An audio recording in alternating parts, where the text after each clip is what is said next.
La Constitution fait obligation à certaines catégories, des autorités politiques, à des fonctionnaires et autres agents publics de faire leur déclaration de patrimoine. Et cette déclaration doit être faite 30 jours après l'entrée en fonction. Et ça doit être fait au greffe du tribunal de première instance où cette autorité, ce fonctionnaire, cet agent public est résidé.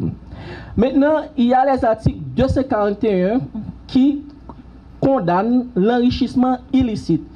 C'est pourquoi qu'on vous oblige, qu'on vous exige et que l'USCC, dans une certaine mesure, vous contraint de faire la déclaration de patrimoine. C'est pour anticiper tout risque d'enrichissement illicite, tout risque de détournement des biens publics et pour implémenter cette culture de transparence dans l'administration publique, dans la fonction publique. Qui doit faire la déclaration de patrimoine?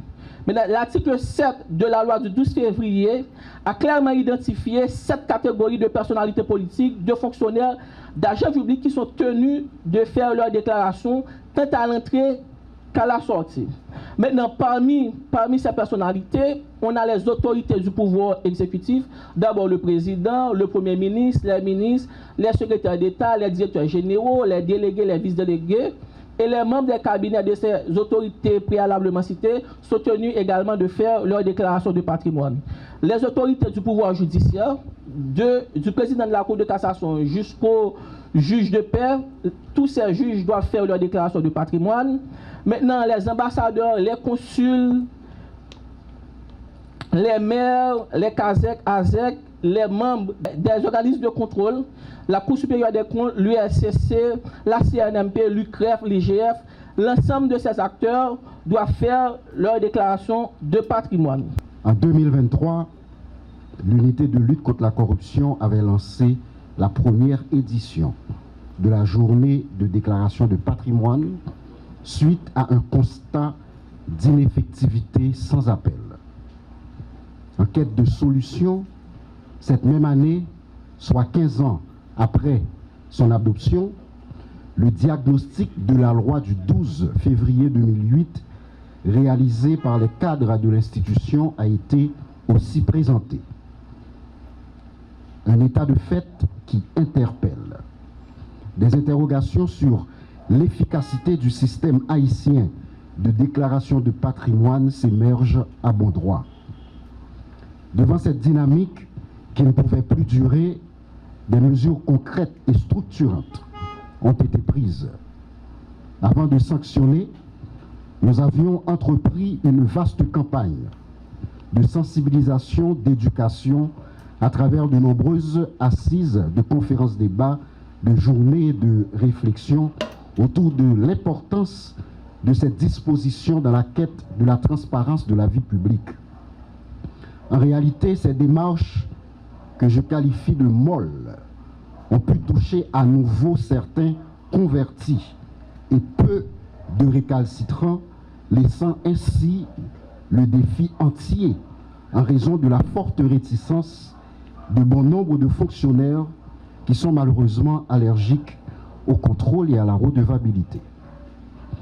Devant cette situation d'opposition systématique à l'autorité de la loi, j'ai donc activé avec régularité le mécanisme de sanctions administratives et pénales en demandant le prélèvement sur les salaires et surtout en transmettant au parquet des dossiers de plusieurs hautes personnalités publiques, dont des anciens sénateurs, des anciens députés, des anciens ministres, directeurs généraux, des ambassadeurs et de simples agents publics pour être poursuivis au tribunal correctionnel pour défaut de déclaration de patrimoine.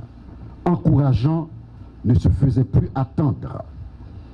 Au clair, sur la base des données mesurables, qu'une percée historique avec une hausse de 535% de déclaration de patrimoine. L'USCC s'acharne donc à développer chez chaque assujetti, notamment les grands commis de l'État, ce réflexe de déclaration de patrimoine tant à l'entrée qu'à la sortie de fonction dans le délai prescrit par la loi.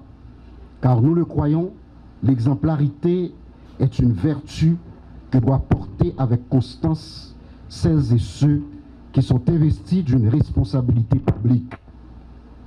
Mesdames, Messieurs, nous sommes à ce jour face à un tournant historique où les plus sceptiques s'interrogent légitimement sur l'avenir de la lutte contre la corruption et les crimes financiers en Haïti. Des préoccupations opportunes sur des récentes dispositions normatives régressives sont agitées.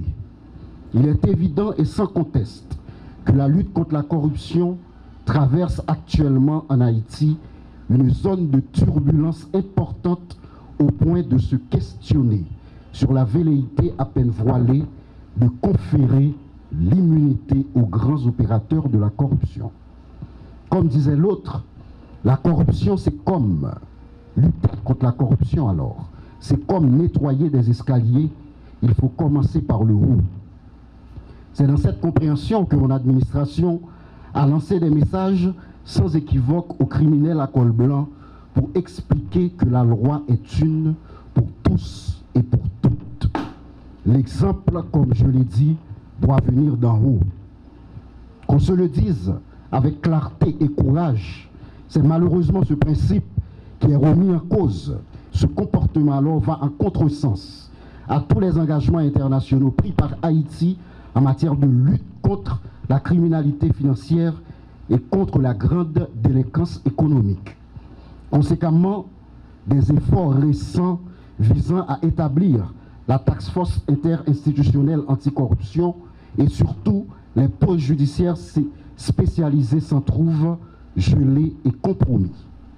Toutefois, je reste convaincu et optimiste que cette régression qui carrément nous fait honte ne tardera plus longtemps en raison de la volonté exprimée par l'actuel exécutif. Mesdames, Messieurs, la déclaration de patrimoine représente l'un des outils essentiels permettant de prévenir et de combattre l'enrichissement illicite, de normaliser l'intégrité, la probité et la reddition de comptes au sein de l'administration publique haïtienne.